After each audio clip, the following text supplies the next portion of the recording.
네, 여러분 반갑습니다. 2020년 우리 성경 가로지르기 7번째 시간입니다. 우리 고린도전서 시작하도록 하겠습니다. 우리 잠깐 기도하겠습니다. 좋으신 주님 감사합니다. 또 우리들에게 새롭게 또 말씀을 공부할 수 있도록 은혜를 주시고 또 주님께서 피로 값주고 세워주신 교회에 각 지체들로 삼아 주심을 감사합니다. 또한 특별히 이제 우리 민족의 명절 또 풍성한 추석을 맞이하여 또 비록 우리들이 기존처럼 가족들을 사랑하는 가족들을 만나지는 못하지만 주님 이제 주님 안에서 또 이제 사랑하는 우리 가족들 흩어져 있는 우리 믿음의 식구들 서로 사랑하고 다시 한번 뒤돌아볼 수 있는 또 아름다운 계기 시간들이 될 수 있도록 은혜를 더하여 주옵소서. 감사드리고 예수님의 이름으로 기도드렸습니다. 아멘. 자, 오늘 고린도전서 시작하도록 하겠습니다. 고린도전서입니다. 그리스어 성경의 표제는 프로스 코린티우스 알파 이렇게 되어 있습니다. 여러분 좀 기억나시는지 모르겠지만 복음서 우리가 마태, 마가, 누가, 요한 이런 복음서 할 때는 전치사가 표제에 카타가 들어갔습니다. 카타. 누구누구에 의한, 누구누구에 의해서 이런 전치사들이죠. 그래서 여기 뭐 요한에 의해서, 마태에 의해서, 누가에 의한 유앙겔리온, 복음이다. 이제 이런 반면에 앞으로 서신서들은 편지죠. 서신서. 이 편지들은 그 표제에 뭐가 나타나냐면 이제 프로스라고 하는 이제 뭐 전치사입니다. 어디에 누구누구에게 이런 표현이죠. 그래서 프로스 영어에는 이제 to가 되겠습니다. 그래서 누구누구에게 보내는 편지 뭐 이런 형태가 될 겁니다. 그래서 복음서는 누구누구에 의한 복음서, 편지 서신들은 누구누구에게 대한 이제 이렇게 되는 거죠. 그래서 그리스어 성경의 표제가 프로스 누구누구에게 누구예요? 코린티우스 이렇게 되어 있습니다. 그래서 고린도 사람들에게 그리고 이제 여기 알파라 그랬는데 요거는 상입니다. 상. 만약에 베타 이렇게 되면 이제 요건 하. 만약에요 편지인데 이제 편지가 두 개면 뭐 상하, 알파, 베타 이렇게 간 거죠. 우리나라 이제 성경에. 만약에 요한서신 같은 경우에는 어떨까요? 그러면 요한 1서, 2서, 3서 이렇게 이제 갔던 겁니다. 자, 오늘은 고린도 교회에 보내는 이제 편지 중에 첫 번째 편지인데요. 이제 본문 안에 보면 딱 편지가 두 개밖에 없었느냐 뭐 그러지는 않은 것 같아요. 그러나 어쨌든 우리 지금 현재 정경이라고 그럽니다. 여러분 정경 우리 사도행전 할 때 배웠죠. 정경 캐논 66권 이건 고정됐습니다. 구약 39권 신약 27권 이게 고정이 됐다는 거죠. 이 정경 안에 지금 고린도에 보내는 편지가 전서, 후서 이렇게 지금 우리는 갖고 있다는 겁니다. 자, 그래서 고린도인들에게 첫 번째 이렇게 이제 직역을 해놓은 겁니다. 고린도인들에게 보내는 뭐겠어요? 편지죠. 보내는 글 편지인데 첫 번째 알파다 이런 얘기죠. 그래서 영어로 하면 First Epistle to the Corinthians 이렇게 되어 있습니다. 그러니까 뭐 에피슬이라는 단어가 거기 나왔는데요. 다 쉬운 다른 단어로 고치면 이제 레터가 되겠습니다. 레터. 여러분 뭐 러브레터, 사랑의 편지 이런 거 있죠? 에피슬이라고 하는 이제 단어를 쓰기도 하는데요. 그래서 First Epistle to the Corinthians 또는 그냥 앞에 First 1만 씁니다. 그래서 COR 이렇게 해놓으면 이건 고린도 전서구나. 여러분 이 다음에 어디 가셔서 만약에 2를 하고 COR 점 이렇게 하면 이거는 Second Corinthians 고린도 후서구나. 이제 이렇게 우리가 구분을 하는 겁니다. 자, 고린도전서는 신약 서신서, 신약에 여러분 그 장르라는 게 있습니다. 27권이 이렇게 돼 있죠. 복음서는 이제 4권 돼 있잖아요. 마태, 마가, 누가, 요한. 그다음에 이제 서신서, 편지들이 돼 있다는 거죠. 우리가 사도행전 같은 경우에는 뭐 역사서 이렇게 이제 표현하게 서신서, 편지들. 그 편지들 가운데서는 분량이 가장 크다. 그래서 16장 437절. 고린도전서보다 바로 작은 것은 16장인데 몇 절 좀 작은 로마서가 있습니다. 로마 교회에 보내는 편지도 역시 16장으로 분량이 433절로 제가 기억되는데 몇 절 작아요. 그래서 고린도전서와 분량이 비슷하다 이렇게 보겠습니다. 그 다음에 복음서, 역사서, 서신서 또 하나가 뭐가 있냐면 이제 계시록이 있죠. 계시록, 요한계시록이 이제 하나 더 있습니다. 자, 그 다음에요. 반괄호 1번입니다. 고린도 교회와 사도 바울입니다. 고린도를 세계 지리적으로 이렇게 본다면 발칸반도, 그리스 반도, 그 다음에 펠로폰네소스 반도 이렇게 좀 줄이는 거죠. 만약에 아시아 큰 뭐 세계 아시아 그래가지고 우리나라 뭐 동북아시아 그래서 우리나라 이렇게 오듯이요. 이제 뭐 만약에 터키 이렇게 뭐 이렇게 왔다고 쳐요. 그래서 이렇게 그러면 여기 보면 이렇게 나중에 한 3군데 이렇게 나오고 뭐 이렇게 해서 죄송합니다. 뭐 이렇게 그다음에 여기 살짝 꼬리 같은 게 뭐 하나 이어집니다. 이렇게 여러분 지도 이렇게 보고 여기가 이제 나중에는 장화같이 생긴 이제 로마 이렇게 여기는 이제 터키 지중해 여기가 키프로스 구브로 그다음에 여기가 다소 바울의 출생지가 요 근방 어디고요. 안디옥 교회가 시리아 수리아 안디옥이 여기라고 그랬고 비시디아 안디옥 계속 제가 반복합니다. 여기 내륙에 있습니다. 그다음에 예루살렘이 이쯤에 있을 거고요. 그다음에 이렇게 해서 여기 이제 아프리카가 쭉 펼쳐질 겁니다. 이 전체적으로 요만큼 나온 반도가 발칸 반도예요. 발칸 반도. 그 중에 요 부분이 그리스 반도죠. 그 다음에 여러분 잘 아시는 대로 고린도는 여기 있습니다. 요게 폰네소스 반도 이렇게 되어 있습니다.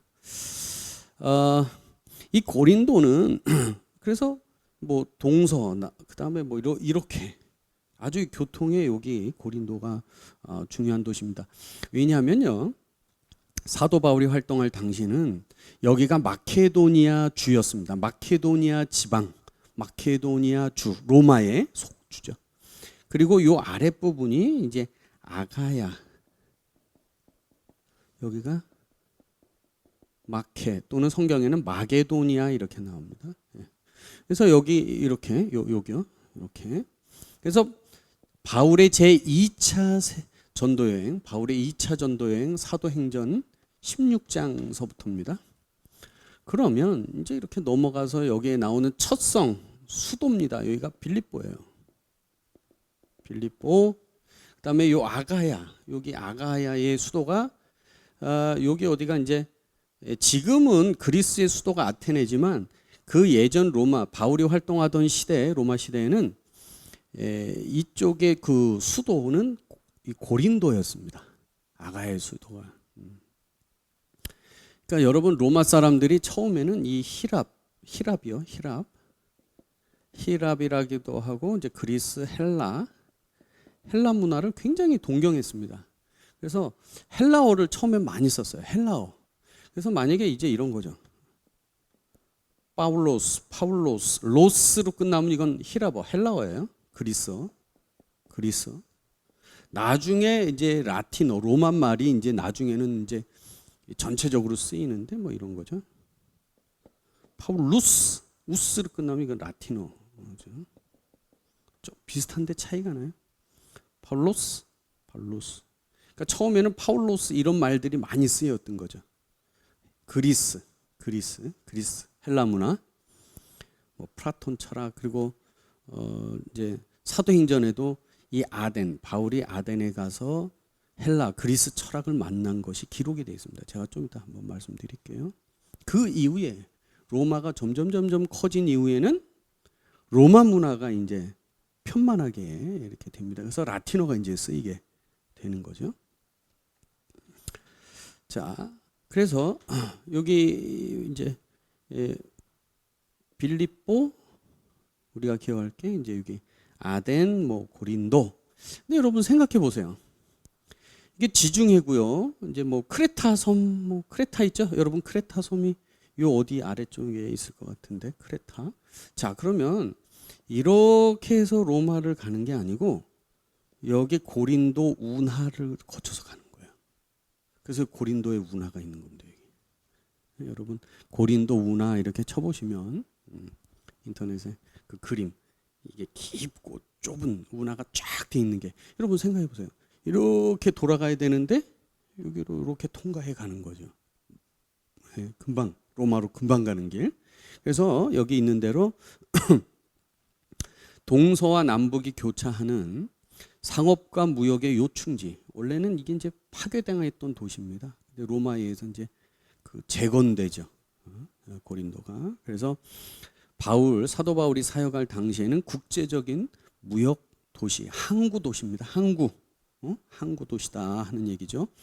자, 사도행전 16장 9절 이후, 즉 사도 바울의 그 2차 전도행. 우리가 고린도 하면은 꼭 이제 기억해야 될 것이 고린도 교회 바울의 2차 전도 여행 때 개척이 됩니다. 이 2차 전도 여행은 하여튼 바울이 이 마게도니아 사람이 우리를 와서 도우라. 기도 중에 환상 보잖아요. 이건 2차 전도행, 사도행전 16장 이후에. 그래서 이렇게 내려옵니다. 바울이 여기 가보지 않은데요. 처음 다 갔습니다. 빌립보, 데살로니가 뭐 이런데 여기 이 포크 같이 생긴데 다 여기 데살로니가 다 이렇게 지나가죠. 아덴, 고린도 이렇게 2차 전도행입니다. 자, 그때 이제 교회가 세워진다 하는 얘기예요. 고린도 교회는. 자, 사도행전 16장 9절 이후, 즉 사도 바울의 제2차 전도행이 유럽으로 방향을 틀면서 마게도니아 지방의 수도인 빌립보를 시작해서 아덴, 사도행전 17장 15절에 드디어 이제 여기 이제 도착해서 여기에서 이제 아가야 지방의 수도였던 고린도에 이제 바울이 도착하게 된다 하는 얘기입니다. 그것이 사도행전 18장 1절입니다. 그것이 아마도 주후 49년 말에서 50년 초일 거라는 겁니다. 왜 그러냐면 바울이 여기 고린도에 도착해서 사도행전에 보게 되면, 자, 여러분 굉장히 또 중요한 말씀 하나 드리는데요. 우리가 신약을 전체 27권을 이렇게 이해하는 가장 좋은 방법은 뭐냐면 이 사도행전과 사도행전에 나오는 교회들을 연결시키는 거예요. 그럼 뭐 고린도 교회, 그럼 여기 사도행전에서 2차 전도행, 바울의 2차 전도행과 3차 전도행의 관계가 되죠. 그러니까 이런 것들이 이렇게 머릿속에 싹 링크가 된다면 금방금방 이해되겠다 하는 얘기예요. 자, 바울이 2차 전도여행 때 고린도에 왔는데 여기 어떤 일이 벌어지냐면 그 당시 그 사도행전 18장 2절 이하에 이렇게 보게 되면 아굴라라고 하는 사람과 브리스길라라고 하는 여인이 부부를 만납니다. 근데 아굴라는 본도 출신의 유대인이에요. 본도는 이 터키 이쪽 위에요. 본도. 그러니까 여러분 디아스포라라는 말 있잖아요. 디아스포라. 그러니까 퍼진 거예요. 흩어진 유대인들. 여기에서 태어난 유대인이에요. 터키 위쪽에서.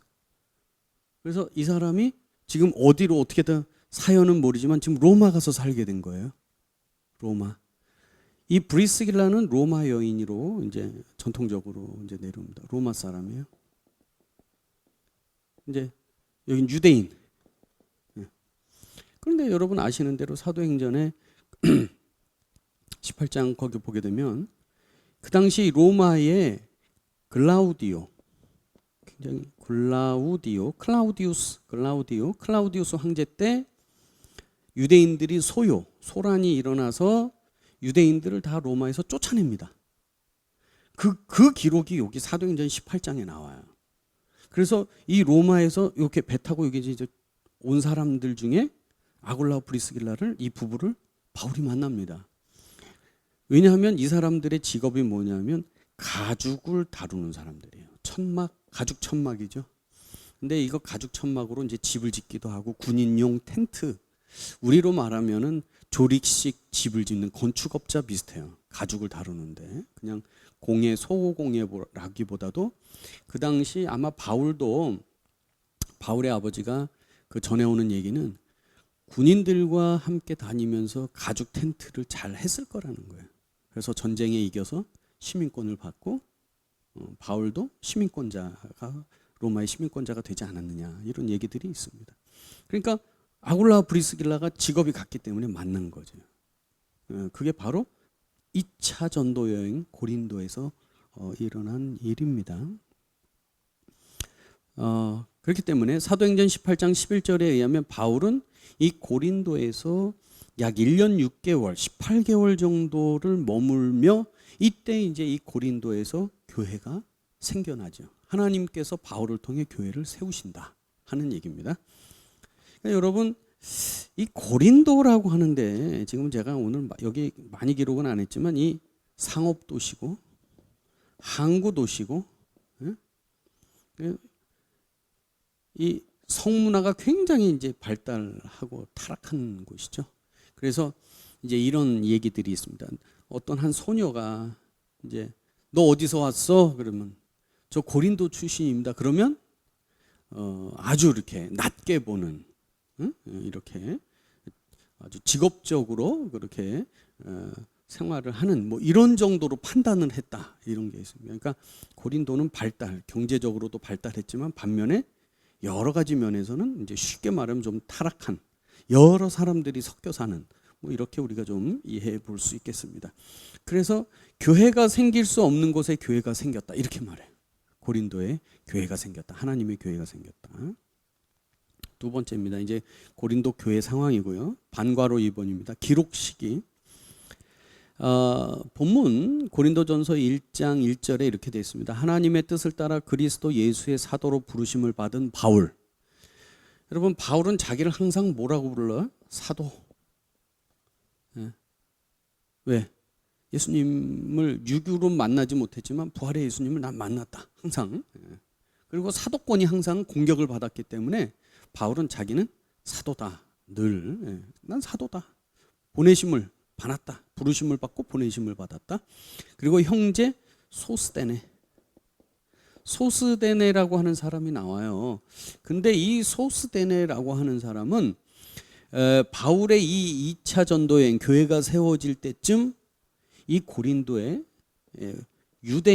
바울은 유대인의 회당에 찾아갑니다. 거기서 이제 비슷한 유대인들을 만나서 이제 전도를 하고 이렇게 하는데요. 그러니까 여기에는 회당이 없었어요, 빌립보에는. 그래서 여러분 아시는 대로 기도할 곳을 찾았어요. 빨래터, 여인들 빨래하는 곳으로 가죠. 왜? 뭐가 없어서? 회당이 없다는 건 여기에 유대인이 살지 않는다는 거예요. 유대인 남자 15명이면 회당을 세워서 자기들이 공동체를 꾸려갑니다. 여러분, 열심 있는 남자 15명이면 작은 수가 아니에요. 15가정 이상이거든요. 그러니까 빌립보는 세속적으로 뭐 어떤 도시였지만 유대인들이 발붙이고 살기에는 좀 부족했던 도시. 고린도는 활발했던 도시 같아요. 그래서 유대인들이 남자가 15명이면 15가정 이상이 있기 때문에 회당이 세워졌는데, 그때 사도 바울에 의해서 예수 그리스도의 복음을 받은 사람이 회당장 소스데네라고 하는 사람입니다. 그래서 그 이야기들, 나중에 소스데네가 바울이 막 공격받고 총독에게 재판받을 때 도와주죠. 이 사람이 오히려 더 어려움을 당합니다.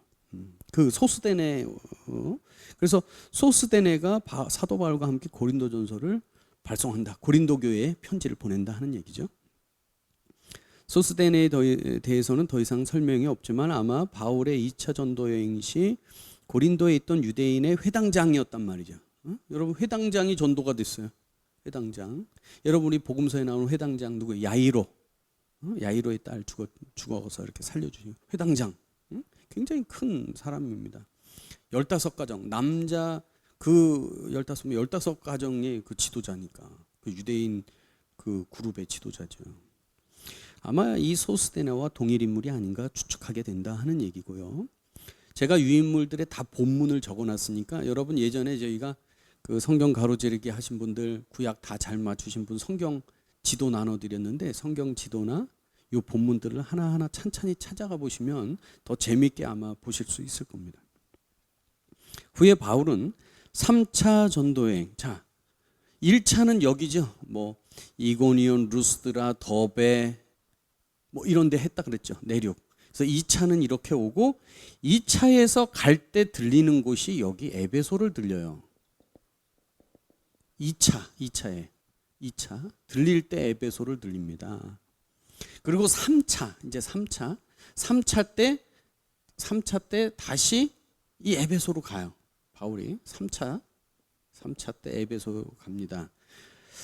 자, 에베소 그 여러분 잘 아시는 대로 뭐 두란노 서원 이런 얘기 있죠. 거기서 2년 동안 2년을 사역합니다. 또는 그 바로 앞에 3개월이 나와서 2년 3개월이다 이렇게 이제 말하기도 합니다. 근데 이 에베소에서 바울은 큰 그림을 가져요. 어디로 가고 싶어? 로마로 가고 싶어. 성경에 다는 안 나옵니다. 로마로 가고 싶어. 근데 로마로 가기 전에 예루살렘으로 가야 되겠다. 여러분 아시는 대로 이제 연보라고 하는 거, 연보 모금을 했어요. 모금을 한 거를 가지고 로마로 가기 전에 예루살렘의 일을 마무리 져야 되겠다. 바울이 생각합니다. 그런데 예루살렘 가기 전에 어디 가겠다? 여기를 한번 더 가보고 싶은 거예요. 이 마게도니아 아가야를. 그래서 실제 여기를 가는 것이 3차 전도 여행입니다. 에베소에서. 자, 그래서 3차 전도 여행에서 2년 여기서 이제 머물면서 바울이 여기를 가고 싶어서 이제 가는데 바울이 바로 거기에 보게 되면 가지 않고 성경에 보면 누구를 먼저 보냅니다. 여기 보면 사도 바울은 그 대신에 디모데와 에라스도를 먼저 파송해요. 디모데와 에라스도. 이 에라스도는 로마서 16장에 나오는데요. 바울 여러분 로마서 이 로마 교회에 보내는 편지를 어디서 썼을까요? 예? 로마 교회에 보내는 편지 우리 어디서 썼다 그랬죠? 고린도에서 썼어요. 그래서 로마서 16장 읽어보면 이 성의 재무장관 뭐 이렇게 돼 있어요. 이 성의 어떤 이 성 고린도의 재무를 맡아 하는 큰 재력가입니다. 부자예요. 에라스도 여기 있습니다. 그러니까 이 에라스도를 바울이 디모데하고 에라스도를 먼저 이렇게 보내요. 자, 그 이후에 디모데와 에라스도가 갔는데 여기 이제 그 2차 전도 여행 빌립보에서 일어났던 비슷한 일이 에베소에서 일어납니다. 여기 보게 되면 그 누굽니까? 더메드리오라는 은장색, 은을 다루는 사람인데 이 사람들이 그 우상을 못 만들게 되니까 우상 만들어서 팔아서 먹고 사람들인데 바울 때문에 우상이 안 팔려요. 그래서 바울을 고발하고 그 문제를 일으키죠. 에베소에서. 빌립보에서도 그랬죠. 점치는 귀신을 쫓아내가지고 바울이 빌립보에서 감옥에 갇히는 일이 있었잖아요. 에베소에서도 비슷해요. 그래서 이 사람들이 이 에베소에서 뭐 아데미 여신 들어보셨죠? 아데미. 그래서 이제 소란을 일으켜요. 그래서 바울이 부랴부랴 지금 이렇게 넘어오게 됩니다.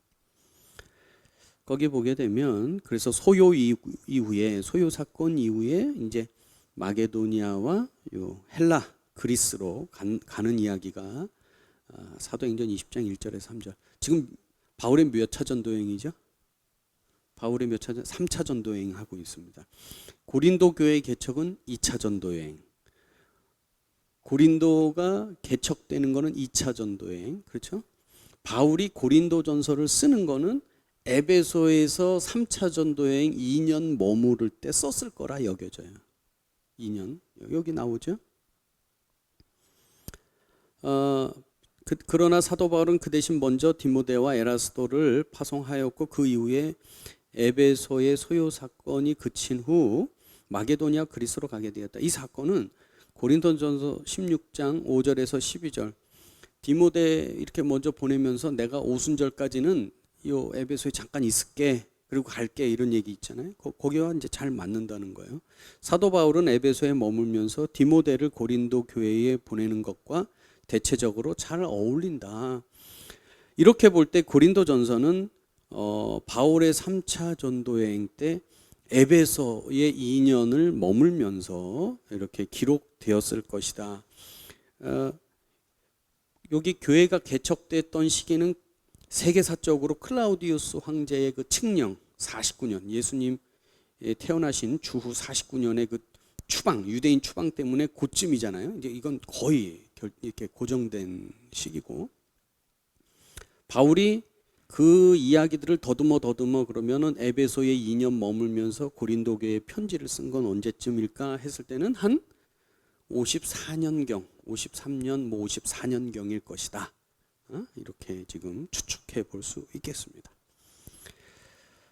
자, 편지를 쓰게 된 동기가 있어요. 고린도의 이 교회에다가 편지를 써서 보낸 여러분 지금이야 뭐 인터넷 클릭하면 바로 가겠지만 편지를 써서 여러분 다시 한번 좀 기억해 보면 바울이 고린도에서 로마 교회에 편지 쓸 때 바울이 직접 썼나요? 아니죠. 더디오라고 하는 대필자가 나와요. 대필. 그러니까 그 옛날에는 편지 쓰기도 쉽지 않은 거예요. 낮에 일하고 저녁에 불러주면 좀 해놨다가 뭐 요즘처럼 그 자리에 앉아서 쓰는 건 아닐 거니까. 그리고 여기도 마찬가지예요. 뭐 한 번 클릭하면 가는 게 아니고 인편에 누구의 인편에 손에 붙여가지고 여기 갈 거예요. 디모데, 그쵸? 아까 디모데 손에 야 먼저 가 이 편지를 가지고 이렇게.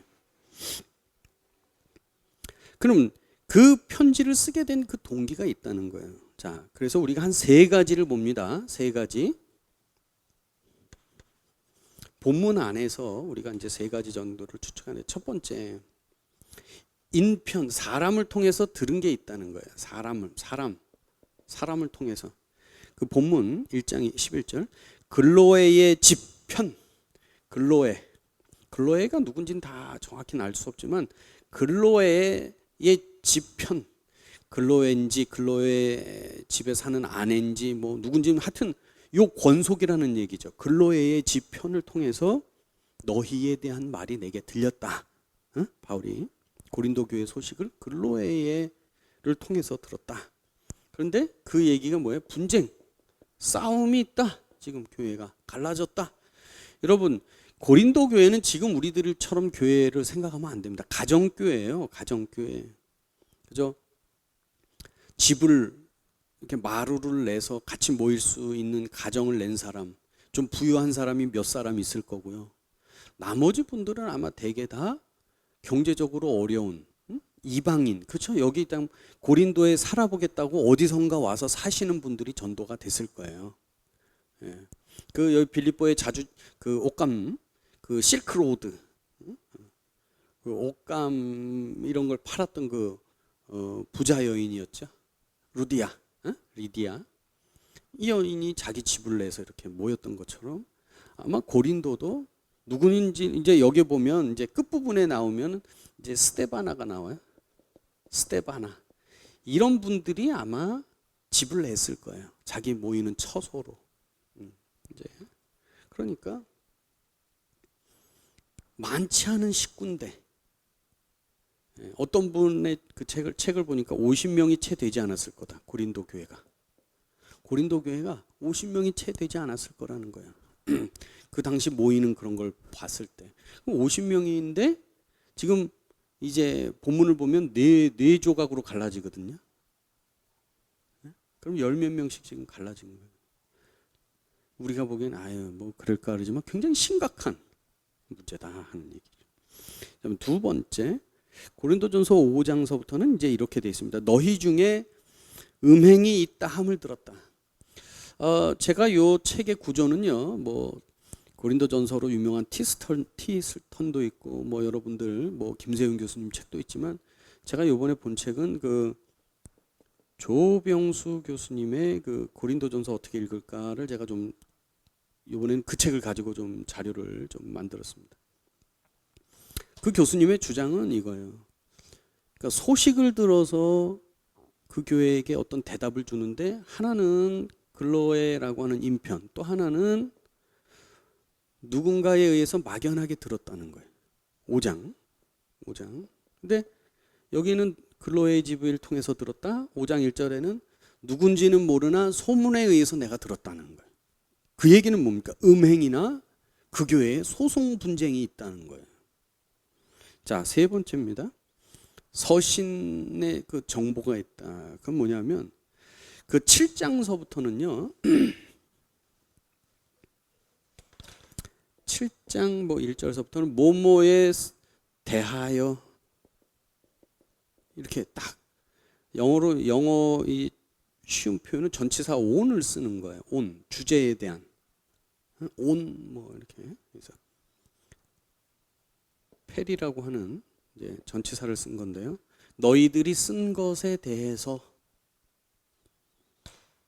우상의 제물들에 대해서 신령한 것들에 대해서 이렇게 모모에 대해서 딱 이렇게 바울이 모모에 대해서 이렇게 쭉 쓰고 모모에 대해서 쭉 답을 이렇게 쓰는 형식이 되어 있습니다. 그러면 바울에게 서신 질문, 이 편지를 가지고 와서 바울에게 편지를 가지고 와서 질문, 이 편지 질문지를 누가 줬겠냐 하는 거죠. 그러면 고린도전서 16장 17절쯤에 보면 이제 여기에 에베소에 머무를 때 이 스테바나 그다음에 누굽니까 그 뭐 부드나도 그다음에 아가이고인가요? 이렇게 돼 있을 거예요. 이런 사람들이 바울을 찾아와요. 그래서 바울의 부족한 것을 채워줬다 이런 표현이 있습니다. 그러니까 얼마나 바울 입장에서는 좋습니까? 그렇죠?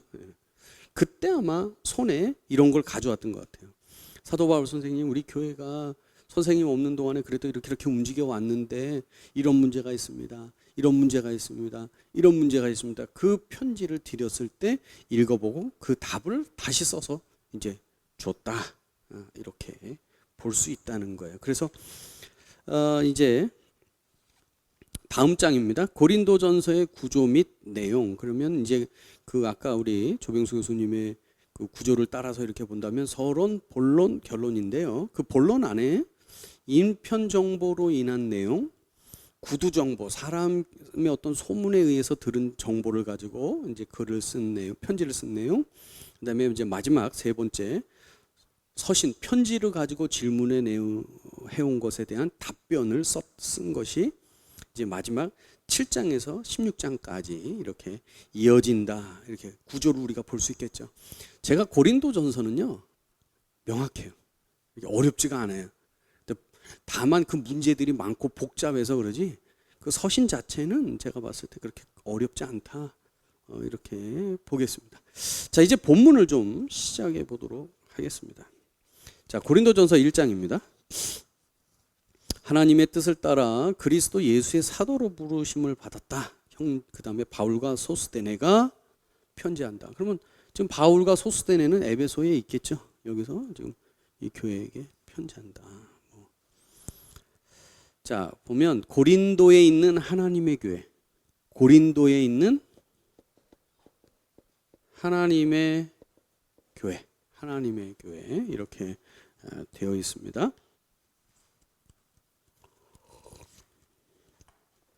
이 하나님의 교회 이단들이 요즘 막 하는데요. 고린도에 있는 하나님의 교회, 에베소에 있는 하나님의 교회, 로마에 있는 하나님의 교회 그런 표현이죠. 고린도에 있는 하나님의 교회. 그리고 곧 그리스도 예수 안에서 거룩하여지고 성도라 부르심을 받았다. 여러분, 고린도 교회는요 문제가 가득하잖아요. 지금 분쟁, 음행, 소송, 우상제물 먹는 거, 또 은사, 이런 문제가 많아요. 그런데 그것을 하나님이 그래도 하나님의 교회라 불러주시고 거기에 있는 교인들은 성도라 불러주신다는 거. 성도. 누구의 관점? 하나님의 관점. 하나님의 관점.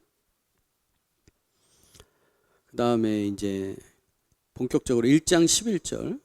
내 형제들아 글로에의 집 편으로 너희에 대한 말이 내게 들리니 곧 너희 가운데 뭐가 있어요? 분쟁. 그래서 네 분쟁이 있어요. 누구죠? 처음에 거기에 보게 되면 이제 12절에 나는 바울, 그 다음에 아볼로, 게바, 그리스도. 이제는 아주 예수님까지 나왔어요. 그리스도 이렇게. 여러분 보세요. 원래 지도자들은 나뉘지가 않은 거예요. 그런데 이 사람들이 자기가 세례받은 거 뭐 이런 걸 갖고 아니면 여기다가 지금 하나씩 이제 등에 업고 난 누구 파 누가 이런 거죠. 여러분 우리 뭐 프로 축구나 프로 야구 이렇게 응원하듯이 응? 나는 바울파 뭐 교회 안에서 나는 어느 장로님 파 막 이런 걸 지금 하는 거예요. 여러분 주님의 몸은 나뉠 수가 없어요. 이제 바울이 그거를 이제 얘기하는 게 이제 해결하죠. 여러분 1장 18절에 십자가에도 뭐 이런 얘기 나오죠. 바울이 이제 해결책이 뭐냐면 이 분쟁이 교회 안에 분쟁은 뭐가 없어서 그래요. 지식 하나님의 말씀이 없어. 그래서 이것을 다시 한번 알려주죠. 분쟁이 왜 나? 여러분 왜 그러죠? 내가 싫은 저 사람이 싫은데 그냥 싫다고 말하기가 뭐하니까 지도자를 누구 하나를 대리로 내어서 갈라지고 분쟁하고 싸우고 있는 거예요. 바울이 그걸 알고 왜 분쟁을 해? 뭐가 정확히 없어? 예수 그리스도의 십자가에 대한 지식이 없다. 구원에 관한 지식이 없다. 이렇게 지금 접근을 하고 있는 거예요. 성령은 하나 되게 하신다. 자, 3장입니다. 그래서 그 바울은 지도자 이런 사람들이 중요한 게 아니에요. 그래서 정원사, 물 주는 사람, 집 짓는 사람, 건축자 이런 게 중요한 게 아니고 누가 중요해요? 그 집을 지을 수 있는 터가 되신 예수 그리스도가 중요한 거예요. 잘하게 하시는 하나님이 중요한 거다. 바울은 자꾸 이렇게 사람이 중요한 게 아니고 그러면서 또 하나 바울이 이 분쟁을 해결하는 접근이 뭐냐면 성도가 누구냐를 알아야 된다는 거예요. 성도. 그래서 바울은 이렇게 말합니다. 자, 육에 속한 자. 여러분 육에 속한 자가 몇 절에 나오나요? 2장 14절. 육에 속한 자가 있어요. 그 다음에 3장에 보면 육신에 속한 자가 있어요. 육신에 속한 자. 그리스도 안에서 육신에 속한 자가 있어요. 그 다음에 그 다음에는 신령한 사람이죠. 신령한 사람이 성도 푸뉴마티코스 이렇게 돼 있는데요. 실은 크게 보면 여기에요. 여기는 불신자, 여기는 신자고요. 성도입니다. 바울은 사람을 딱 두 개로 보는 거예요. 구원받았냐, 구원받지 못했냐. 성령이 있냐, 그 안에 성령, 하나님의 영이 있냐 없냐. 그 차이죠. 육에 속한 자와 여기는 구원을 얻었는데 육신에 속한 자, 신령한 사람, 성령에 속한 사람. 그런데 이 읍시케라고 하는 단어를 썼는데요. 육에 속한 자는 뭐냐면 이제 목숨, 짐승 같은 거예요. 밥 먹고 살아. 육의 힘 갖고 사는 사람 말하는 거예요. 육신에 속했다는 건 뭐냐면 여기 바울이 3장에 뭐라 어린아이 같아. 어린아이. 육체, 몸 자기 중심이야. 자기 중심. 근데 중요한 사실은 그래도 이 사람은 구원받은 사람이에요. 육신에 속한 사람, 육에 속한 사람이 아니고 육신에 속한 사르키코스, 사르키코스 이렇게 돼 있죠. 사르키코스. 신령한 사람 푸니마티코스인데요. 이 사람은 이제 성령으로 사는 사람이 되겠죠. 이렇게 크게. 그래서 바울이 분쟁 왜 해요? 여기 속하면 안 된다. 신령한 사람이 돼. 하나 돼. 성령은 하나 되게 하신단 말이에요. 교회 왜 싸워? 바울은 근원적인 거를 지금 접근하고 있어요. 야, 싸우지 마. 이렇게 그게 아니고 성령 하나 되게 하시는 성령이 있으면 분열하지 않는다. 자, 그 다음에 그런 얘기들이 아주 그 앞부분에 강하게 있습니다. 그래서 바울이 교회의 분열과 분쟁을 어떻게 하나 되게 하느냐, 이걸 잘 알아야 돼요. 그러니까 성도들도 그냥 육신, 애기 같은 사람은 안 돼. 젖 먹어, 이 사람 좀. 여기 그렇게 돼 있죠. 3장 몇 절입니까? 형제들아, 내가 신령한 자들, 여기 나오네요. 신령한 자들, 푸니마티코스예요. 대함과 같이 너에게 말할 수 없어서 육신에 속한 자, 곧 그리스도 안에서 어린 아이들이 있어. 이런 사람 되면 안 된다. 응? 지금 고린도 교회가 왜 분열이 있어? 여기에 있어. 영적인 단계가. 그래서 내가 너희를 저주로 먹이고 밥으로 하냐고 이렇게 지금 했어요. 3절, 너희는 아직도 육신에 속한 자로서 너희 가운데 시기와 분쟁이 있어. 어찌 육신에 속하여 사람을 따라 행함이 아니리요. 나는 바울 7절, 그런즉 심는이나 물주는이나 아무것도 아니로되 오직 잘하게 하시는 분은 하나님뿐이다. 하나님만 보고 가라. 믿음 생활을 우리가 하나님 보고 하는 거예요. 우리는 하나님의 다 동역자. 여러분, 바울, 게바, 베드로, 아볼로는 분열되지 않은 거예요. 여기 바울이 그러잖아요. 우리는 하나님의 동역자야. 동역자다. 자, 그 다음에 4장에 또 중요한 말씀 있죠. 자, 4장 2절.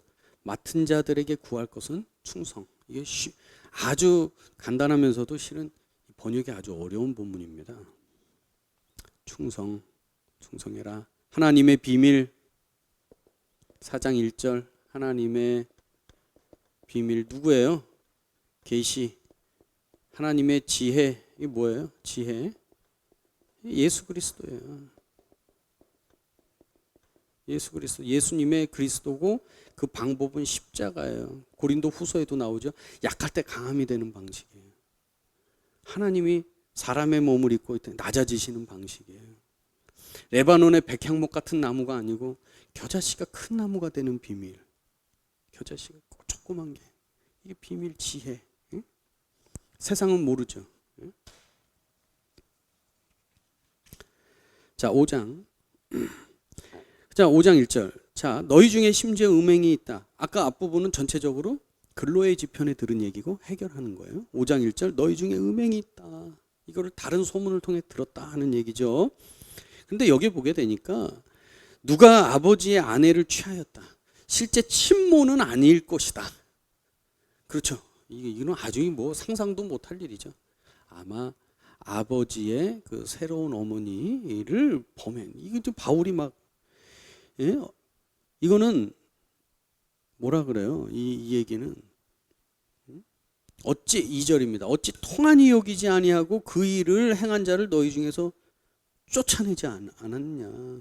예. 이런 얘기들. 예.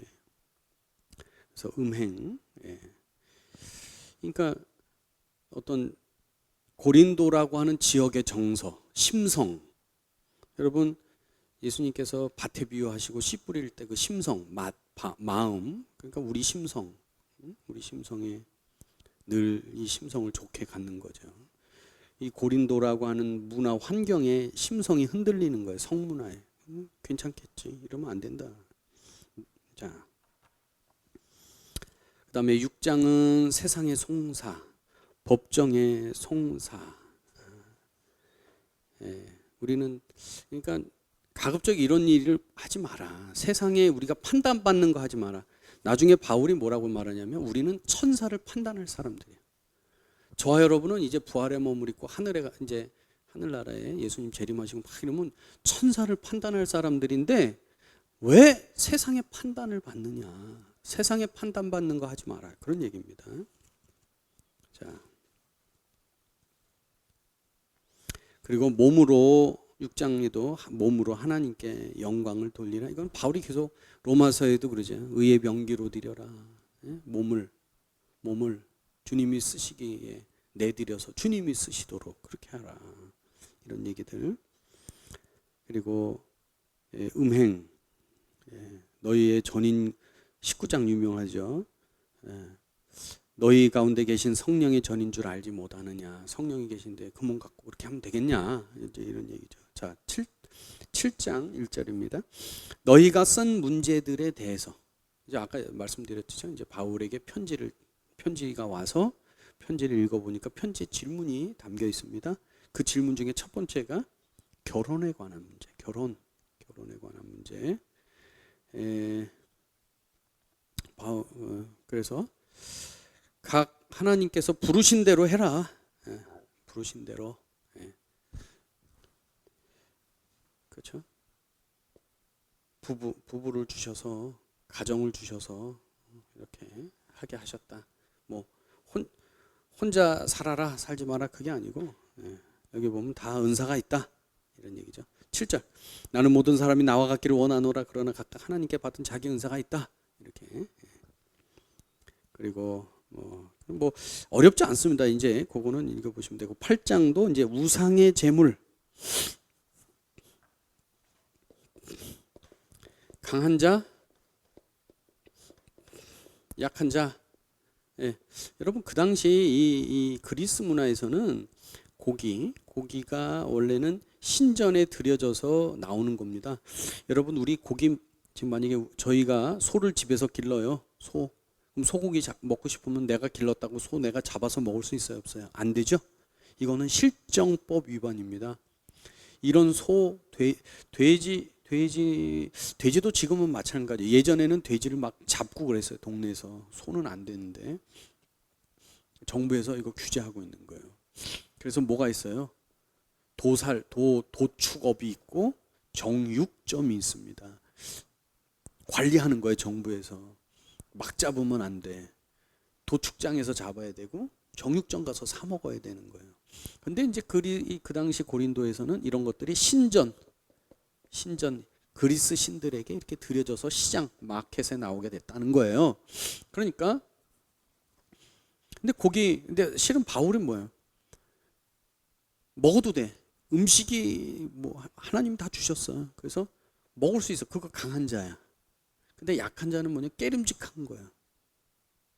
그러면 둘이 다, 여러분, 초대받아서 갔는데 고기가 나오면 묻지 말고 그냥 먹어요. 근데 만약에 내주면서 이거 저 신전에 드려진 고기예요 얘기하면 그 사람을 위해서 내가 또 안 먹을 수도 있어. 여러분, 이제 쉽게 말하면 이제 제사에 또는 고사에 드려진 떡이에요. 먹어도 돼요. 상관없습니다. 뭐 너무 많이 갔는데요. 만약에 뭐 술의 문제 이런 거 있죠. 술 먹어도 됩니다. 이렇게 하면 또 이제 큰일 납니다. 근데 왜 바울이 포도주를 디모데에게 약으로 쓰라 그랬거든요. 그런데 이게 지나치면 문제예요. 그런데 여러분 보세요.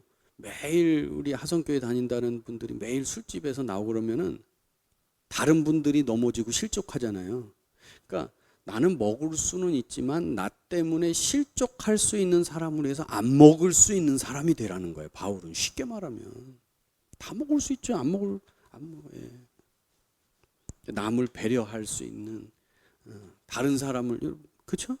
다른 사람, 나 때문에 다른 사람이 실족하지 않을 수 있는, 그렇게 해라. 이제 그런 얘기들이 또 나와 있습니다. 그다음에 우상 숭배의 이야기. 그다음에 자, 12장에는 이렇게 되어 있습니다. 형제들아, 신령한 것들에 대하여, 이제 은사들이 나오죠. 은사들. 자, 이 고린도라고 하는 곳은요, 아무래도 이제 그리스 지역이다 보니까 철학이 이제 이 사람들의 심성을 좌우한 것 같아요. 제가 보면 이제 우리가 쉽게 한 구절 제가 읽어드리면 이런 얘기입니다. 자, 사도행전 17장, 사도행전 17장, 사도행전 17장 18절에 이제 나와요. 뭐냐면 에피쿠로스 철학과 여기 보게 되면 스토아 철학 두 가지가 나오는데요. 이제 그 당시 그리스 철학 중에 대표적인 게 플라톤이죠. 플라톤 철학인데 플라톤이 영육을 이렇게 나눕니다. 영육. 그래서 이 영이 타락해서 육에 갇힌 거예요. 그럼 어떻게 해요? 다시 육을 벗고 이렇게 가야 돼. 우리가 천국 간다 이런 얘기도 있죠. 근데 실제 예수님은 하늘나라를 가져오신 분이야. 우리가 가는 게 아니고. 예수님 가져오셨고요. 여기서 지금 하늘나라 살고 있고요. 또 예수님 재림하실 거야. 오실 거야. 응? 근데 우리는 자꾸 어디만 가는 것만 생각한다는 게 이런 것도 있습니다.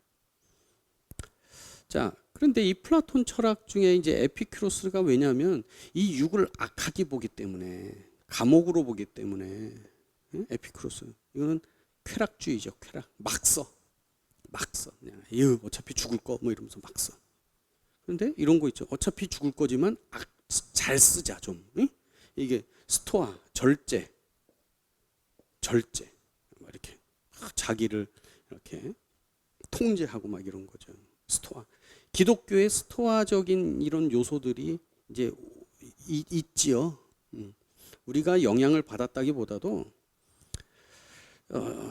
우리는 이제 예수님의 이제 말씀을 받은 거죠. 우리가 스토아 철학의 영향을 받았다 뭐 이렇게 말하면 좀 곤란하고, 보편적인 우리 인간의 정서에 그런 게 있다는 거예요. 스토아.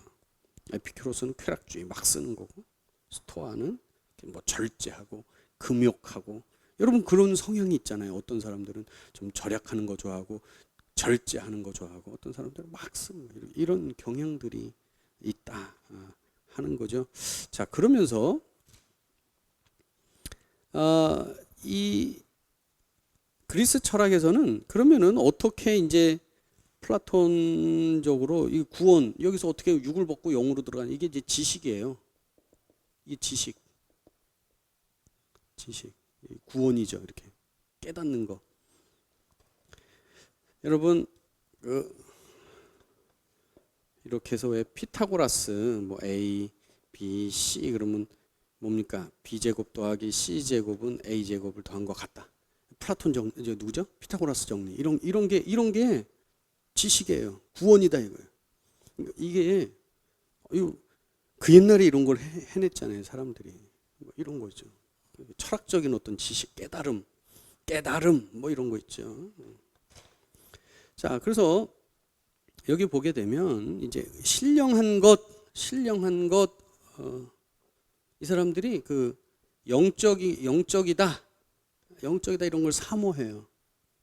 나는 뭐 이제 뭐 우리가 만약에 다른 뭐 불교 같은 경우는 해탈했다 뭐 이런 거 있잖아요.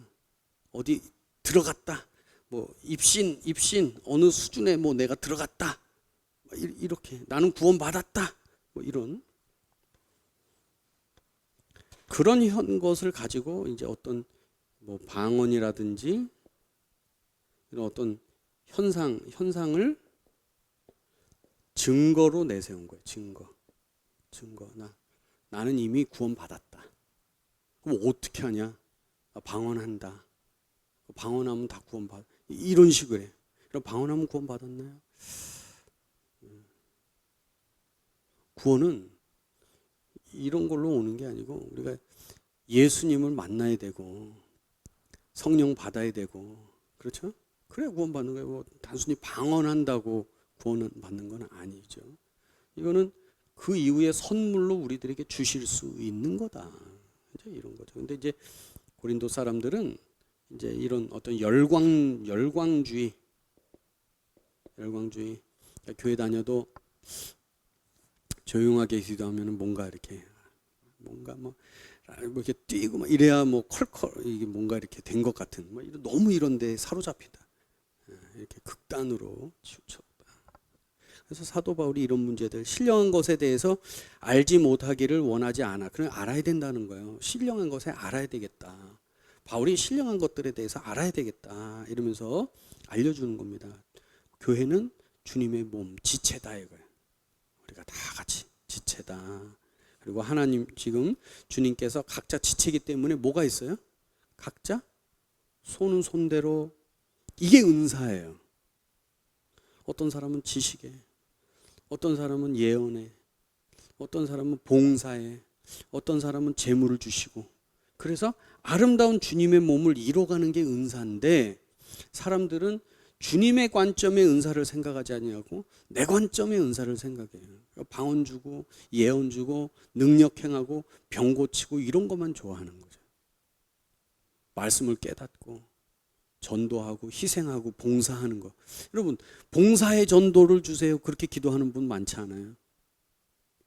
하나님 나에게 봉사하고 하나님 나에게 섬기는 은사를 주세요. 이렇게 기도하기보다는 나에게 방언 주시고 능력, 이렇게 누구를 나 중심으로 이렇게 한다. 바울이 그러는 게 아니고, 그런 은사들은 몸을 이루는데, 그 몸을 이루어서 각자 일을 하도록 하신 것이다. 방언, 예언. 자, 15장 부활도 마찬가지입니다. 부활도 신령한 거예요. 부활의 비밀, 신령한 겁니다. 여러분, 부활은 예수님이 이제 그 부활하셔서 시작됐지만, 실은 여러분, 부활은 이제 우리에게 소망이면서 심판입니다. 왜냐하면 저와 여러분에게는 소망이고 불신자들에게는 심판받아 지옥 갈 거예요. 그러니까 부활의 몸은 새하늘과 새 땅에 합당한 몸이라는 거예요. 부활, 불신자의 부활은 저기 심판받기에 합당한 몸이라는 거예요. 여러분, 우리가 뭐 뜨거운 불에 소금 치듯 하리라 이런 거 있잖아요. 영은 이런 걸 못 느껴. 응? 뜨거운 뭐 이런 거 뭐예요? 그 몸도 부활해가지고 벌 받을 거예요. 요한계시록에 나오잖아요. 뭐 둘째 사망 뭐 이런 거 나오잖아요. 자, 부활까지. 저와 여러분은 몸의 부활이에요. 이 몸 새로운 몸을 입습니다. 몸이 변화가 될 거예요. 가장 좋은 상태로, 그렇죠? 아마 성경에는 안 나오지만 어린아이면 다 자란 몸으로 부활의 몸을 주실 것 같아요. 이건 제 생각입니다. 가장 아름다운 몸의 부활. 그래서 이제 우리가 새하늘 새 땅 하늘나라 하나님 나라에 살 수 있는, 요한계시록에 나오는 그런 곳에 사는 그런 부활의 몸을 입게 될 것이다. 그런 얘기들이 거기 나옵니다. 자, 그 다음에 여기 보면 예수님께서, 바울이 이제 이런 비밀을 어떻게 알았어요? 바울이 하늘에 올라갔다 왔잖아요. 자기 하늘 올라갔다 왔다 그랬잖아요. 천상회의 올라갔다 온 거예요. 하늘이 열린 거죠. 주님의 비밀, 주님의 계시, 주님이 다 알려주신 거예요. 예를 들면 여기 15장 40절. 하늘에 속한 형체도 있고 땅에 속한 형체도 있어요. 39절. 육체는 다 같은 육체가 아니니 하나는 사람의 육체, 짐승의 육체, 하나는 새의 육체, 물고기 육체.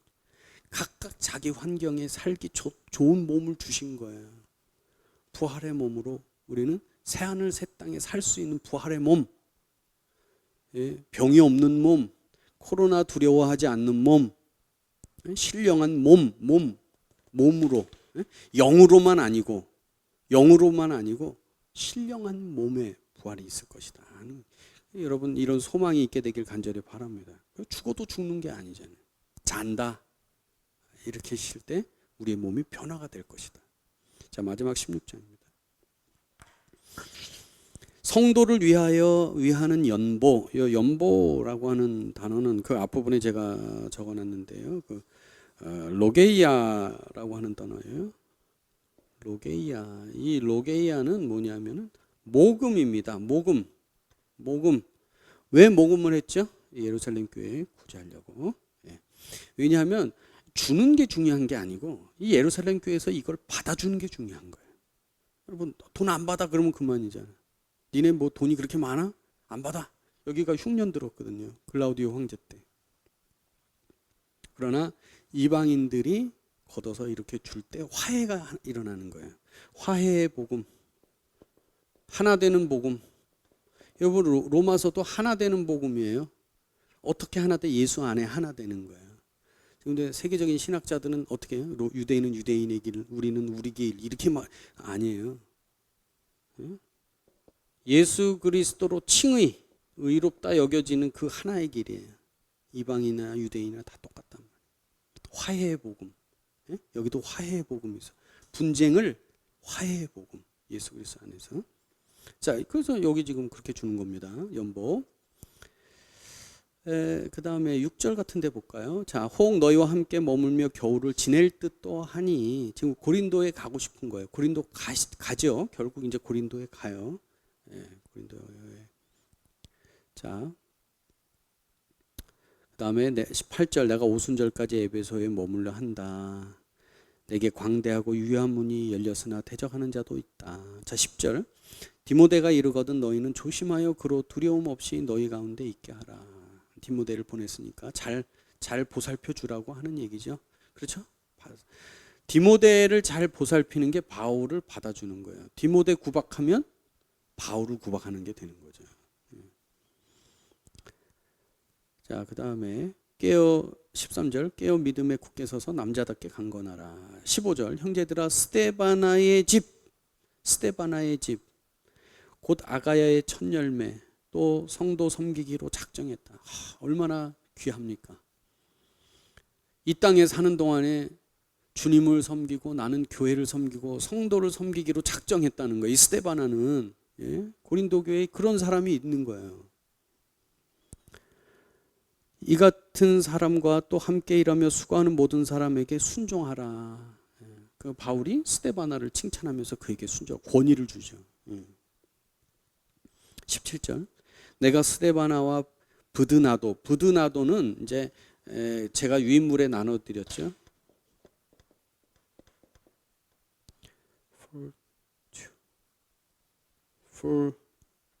뭐라고 할 거죠? 거기 보면 포르투나투스, fortune 영어에 이제 뭐 행운 이런 의미인데요. fortune 운이 좋다, 행복, fortune 뭐 fortunatus, 부드나도. 왜냐하면 제가 번역이 우리나라에서 나도인가요? 여기 보면 부드나도 전혀 상상을 못 하잖아요. 부드나도라는 이름이 포르투나투스. 이게 로마 사람이에요. 로마. 아까 투스로 끝나잖아요. 로마식 이름이에요. 로마 사람이에요. 부드나도, 로마 사람. 그 다음에 아가이고는 아가야 사람이란 뜻이에요. 우리로 말하면 서울댁, 춘천댁 뭐 이런 아가야 사람이란 뜻이에요. 아가야. 루디아도 마찬가지죠. 루디아도 그 지명입니다. 부드나도. 그러니까 온 것을 기뻐하노니 그들이 너희의 부족한 것을 채웠습니다. 자, 그들이 나와 너희 마음을 시원하게 했다. 이런 분들이 되길 축복합니다. 우리 교회들이, 그죠? 우리가 하나님 마음을 시원하게 해드리고 또 서로 이렇게 섬기면서 서로 마음이 시원해. 여기 시원하다죠. 그러므로 너희는 이런 사람들을 알아주라. 그러니까 이 사람들이 오면서 그 편지를 가져왔을 것이다. 고린도 교회에서 질문하는 편지들을.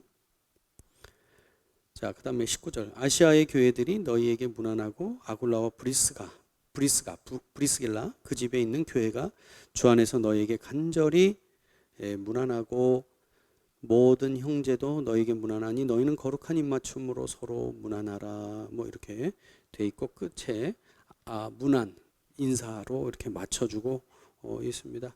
오늘 우리 하성교회 교우들도 우리는 주님 안에서 하나인 것을 잊지 말고요. 우리도 주를 섬기는 자들이 또 끝부분에 스데바나의 집을 이렇게 대표로 이렇게 예를 들면서 칭찬해 주잖아요. 우리 권속들이 다 그렇게 주님 앞에 인정받고 칭찬받게 되길 주님의 이름으로 축복합니다. 기도하겠습니다. 주님 감사합니다. 오늘도 고린도전서에 있는 말씀으로 깨닫고 우리들이 나아갈 길을 보게 하여 주심을 감사합니다. 서로 사랑하고 섬기고 주님의 마음을 시원하게 하고 몸된 교회를 섬기고 스데바나처럼 주님을 섬기기로, 교회를 섬기기로 작정하는 우리 하성의 성도들 다 되도록 도와주옵소서. 감사드리고 또 남은 명절 주님의 은혜 가운데 보내게 하여 주시며 예수님의 이름으로 기도드렸습니다. 아멘.